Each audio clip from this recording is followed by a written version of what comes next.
నమస్తే అండి అందరికీ. ఈరోజు నా వీడియో సుకన్య సమృద్ధి యోజన కోసం. మీకు ఆల్రెడీ థంబ్‌నెయిల్ చూసి అర్థమై ఉంటుంది. కానీ మీరు అనుకోవచ్చు చాలామంది సుకన్య సమృద్ధి కోసం చాలా వీడియోస్ చేశారు, మళ్ళీ ఏంటి వీడియో అని. కానీ ఒక్కొక్క వీడియోలో మనకు ఒక కొత్త పాయింట్ తెలుసుకోవడానికి అవకాశం ఉంటుంది.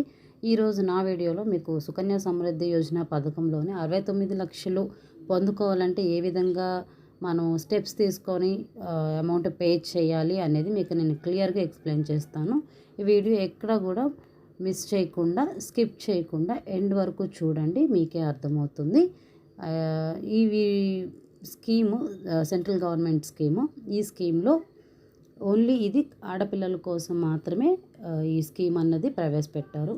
ఎందుకంటే ఆడపిల్లలకి చదువు నిమిత్తము, అలాగే వాళ్ళ వివాహాల నిమిత్తము తల్లిదండ్రులు ఆ సమయంలో ఇబ్బంది పడకుండా ఉండాలని చెప్పి మోదీ గారు మనకి ఈ స్కీమ్ని ప్రవేశపెట్టడం జరిగింది.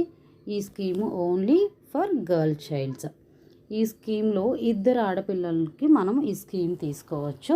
ఇన్ కేస్ ఒకవేళ కనుక ఒక ఫ్యామిలీలో ఇద్దరు ట్విన్స్ ఉండి ఒక సింగిల్ బేబీ ఉన్నట్టయితే ముగ్గురికి కూడా మనం ఈ స్కీమ్ అనేది తీసుకోవచ్చు.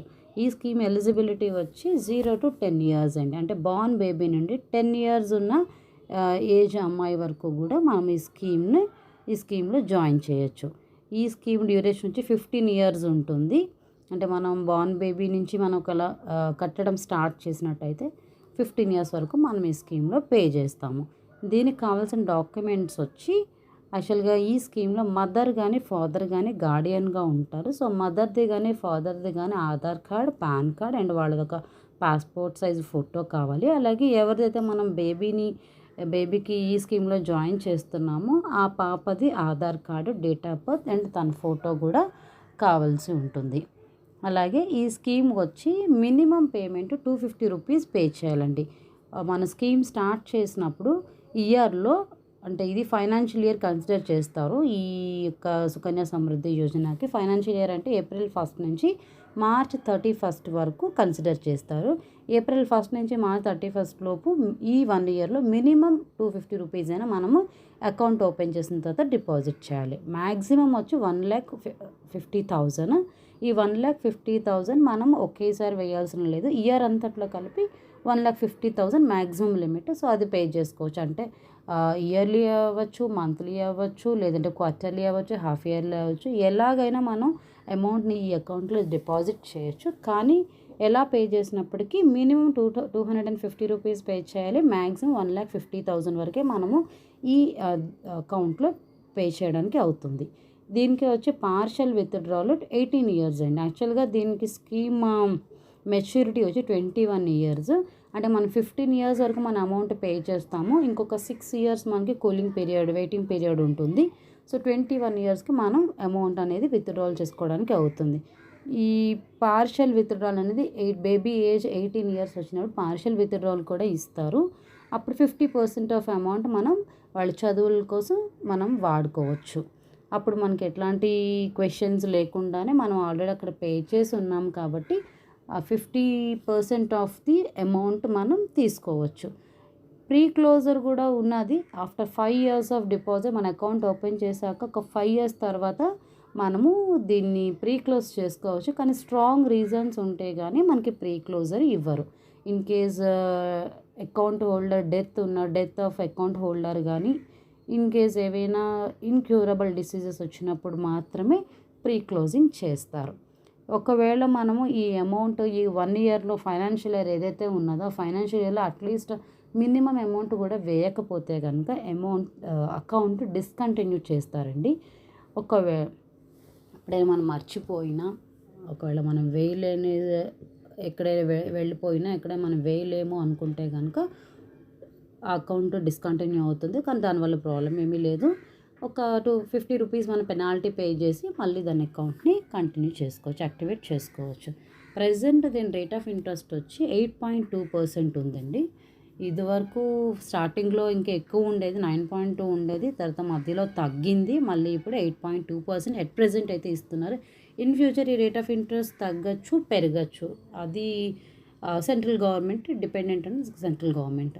దీనిలో ట్యాక్స్ బెనిఫిట్ కూడా ఉందండి. మనకి స్కీమ్లో కనుక దీనిలో ఇన్వెస్ట్ చేస్తే కనుక సెక్షన్ 80C ప్రకారం 1.5 lakh వరకు మనకి ట్యాక్స్ బెనిఫిట్ కూడా ఉంటుంది. ఇన్ కేస్ మనకి మెచ్యూరిటీ టైంలో మన అమౌంట్ అంతా తీసుకున్నప్పుడు కూడా దీంట్లో ఎలాంటి ట్యాక్స్ డిడక్షన్స్ అవి ఉండవు. ఇది ఎలాగ పే చేయాలి అంటే మనం మంత్లీ కట్టినా, ఇయర్లీ కట్టినా, హాఫ్ ఇయర్లీ కట్టినా, క్వార్టర్లీ కట్టినా, ఎప్పుడు కట్టినా కూడా మనం ఏ మంత్ అయితే అమౌంట్ పే చేస్తున్నామో ఆ మంత్లో ఆ మంత్ 10th లోపు, ఆ మంత్ డేట్ 10th లోపు మనం పే చేసేలాగా ఉండాలి. సపోజ్ మనకు ఈ ఇయర్లో ఏప్రిల్ నుంచి స్టార్ట్ అవుతుంది కాబట్టి ఏప్రిల్లోనే మనం ఒక 1 lakh లేదంటే ఒక 10,000 or 1,000 whatever it is amount ఎంత అన్నది పే చేసినప్పటికీ కూడా ఏప్రిల్ 10th లోపు మనం పే చేయాలి. సపోజ్ మీరు క్వార్టర్లీ పే చేశారనుకోండి, ఏప్రిల్, మే, జూన్ క్వార్టర్లీ 3 monthsకి ఒకసారి పే చేసినట్టయితే జూన్ 10th లోపు పే చేయాలి. హాఫ్ ఇయర్లీ పే చేస్తే సెప్టెంబర్ 10th లోపు పే చేయాలి. అట్లాగే ఏంటంటే మీరు ఎప్పుడు పే చేసినా, ఏ మంత్లో పే చేసినా ఆ మంత్లోనే 10th లోపు మీరు అమౌంట్ పే చేసినట్టయితే మనకి ఫుల్ రిటర్న్స్ మనం ఈ స్కీమ్ నుండి పొందుకోవచ్చండి. ఇది యాక్చువల్గా కాంపౌండ్ ఇంట్రెస్ట్ ఇస్తారు. సపోజ్ మనం ఇప్పుడు 1,50,000 ఇక 15 yearsలో కూడా ఓన్లీ 1,50,000 కట్టామనుకుందాం.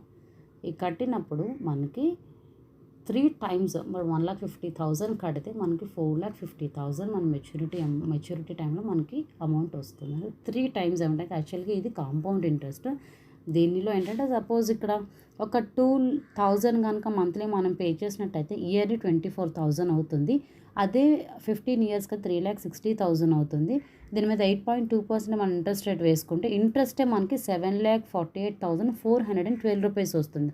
సో ఇంట్రెస్ట్ ప్లస్ మనం కట్టిన అమౌంట్ ప్రిన్సిపల్ రెండు కలిపి 11,08,412 రూపీస్ వస్తుంది. సో మనం కట్టిన దానికి డబల్ ఇంట్రెస్ట్ ఇస్తున్నారు. కాబట్టి ఈ స్కీమ్లో జాయిన్ అవ్వడం వల్ల మనకి చాలా బెనిఫిట్స్ అయితే ఉంటాయి. ట్యాక్స్ బెనిఫిట్ ఉన్నది. అలాగే మనకి పిల్లలకి కూడా వాళ్ళ సెట్ అయిన ఏజ్ టైం వచ్చి చదువుల కోసం, వాళ్ళ హయ్యర్ స్టడీస్ కోసం, ఇన్ కేస్ వాళ్ళ మ్యారేజెస్ కోసం ఇబ్బంది పడకుండా అప్పుడు మనం వెళ్ళి చక్కగా ఉన్న అమౌంట్ విత్డ్రా చేసుకొని మనం యూస్ చేసుకోవచ్చు.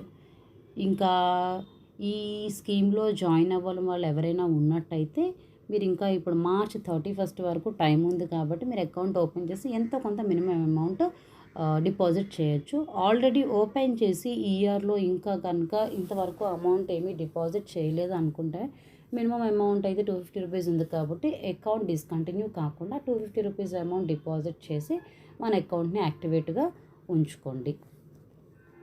మీకు అర్థమైంది కదా ఎలా కడితే మనకి అమౌంట్ వస్తుందో. సో ఇదండి ఈరోజు సుకన్య సమృద్ధి యోజన కోసం మీకు ఇది ఉపయోగపడుతుందని అనుకుంటున్నాను. మీకు ఈ వీడియో నచ్చితే లైక్ చేయండి.